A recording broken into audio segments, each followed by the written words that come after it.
Hi అండి. ఈరోజు చాలా సింపుల్ ప్రాసెస్‌లో సాంబార్‌ని చూపిస్తున్నానండి. మనం మామూలుగా అయితే ఫస్ట్ కందిపప్పుని ఉడికించి పక్కకు తీసుకొని మళ్ళీ కూరగాయలని వేయించుకుంటూ ఉంటాము. సో, అలా కాకుండా ఈరోజు సింపుల్‌గా ప్రెషర్ కుక్కర్‌లో చూపిస్తున్నానండి. దీనికోసం అయితే ఫస్ట్ మనము కందిపప్పుని అరగంట ముందే నానబెట్టుకోవాలండి. సో, అలా నానబెట్టుకున్న కందిపప్పుని కుక్కర్‌లోకి వేసుకొని కొంచెం పసుపు, అలాగే తరుక్కున్న కూరగాయలు వేసుకోవాలండి. నేనైతే ఆనియన్, క్యారెట్, ఆలు తరుక్కున్నాను. సో, వాటిని కుక్కర్‌లోకి వేసేసుకొని అలాగే ఒక టమాటాని కూడా తరుక్కొని వేసుకోవాలండి. సో, ఇలా ఈ కూరగాయలు వేసుకున్న తర్వాత ఇవి మునిగే వరకు మనము కొన్ని వాటర్ వేసేసుకోవాలి. తర్వాత కుక్కర్ మూత పెట్టేసి మనము ఇవి ఉడికేంత వరకు ఉడికించుకోవాలండి. ఒక 2-3 విజిల్స్ వరకైతే సరిపోతుంది. సో, ఈ లోపల సాంబార్ మసాలా కోసం అండి నేనైతే ఇలానే ఎప్పుడు ఫ్రెష్‌గా ప్రిపేర్ చేసుకుంటాను.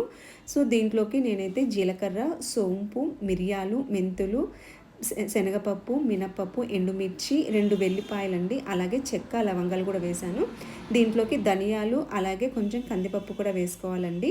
సో, ఇలా వేసుకొని అన్నిటిని కూడా బాగా రోస్ట్‌గా చేసుకోవాలి. లో ఫ్లేమ్‌లోనే చేసుకుంటే గింజ లోపల వరకు కూడా కాలి మనకు మంచి అరోమా వస్తుందండి. ఫ్లేవర్ కూడా బావుంటుంది. ఇలా చల్లగైన తర్వాత మిక్సీ జార్‌లోకి మార్చుకొని అందులోకి కొంచెం ఎండు కొబ్బరి వేసుకోవాలండి. అప్పుడు బావుంటుంది.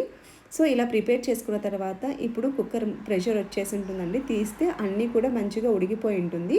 సో, కందిపప్పుని నానబెట్టుకోవడం వల్ల ఇవి మనం గరిటెతో అలా కలుపుతూ ఉండడం వల్లనే కొన్ని బాగా నలిగిపోయి మనకు గుజ్జు అనేది వస్తుందనమాట మంచిగా. సో, ఇలా ప్రిపేర్ చేసుకున్న వాటిలో తగినంత సాల్ట్ కూడా వేసుకోవాలండి. అలాగే ప్రిపేర్ చేసుకున్న సాంబార్ మసాలాను కూడా ఒక 3 టేబుల్ స్పూన్స్ వరకు వేసుకొని నానబెట్టుకున్న చింతపండు గుజ్జుని ఒక కప్పు వరకు వేసుకోవాలండి. అంతే. ఇలా వేసుకున్న తర్వాత బాగా మిక్స్ చేసుకొని మరిగించుకోవాలి. బాగా మరిగేటప్పుడు ఇందులోకి మనం పోపు వేసుకోలేదు కాబట్టి నేను సైడ్‌కి మళ్ళీ పోపు పెట్టి వేశాననమాట. అంతే. సో, అలా పోపు వేసుకున్న తర్వాత బాగా కలబెట్టి మరుగొచ్చినప్పుడు కలబెట్టేసుకొని మనము దింపేస్తే సాంబార్ అనేది రెడీ అయిపోతుందండి. అసలు 15 మినిట్స్‌లో అయిపోతుంది. ఎక్కువ టైం తీసుకోదనమాట. సో, తొందరగా చేసుకోవాలన్నప్పుడు ఈ ప్రాసెస్‌ని ఫాలో అయితే చాలా బావుంటుంది. అంతేనండి. Thank you.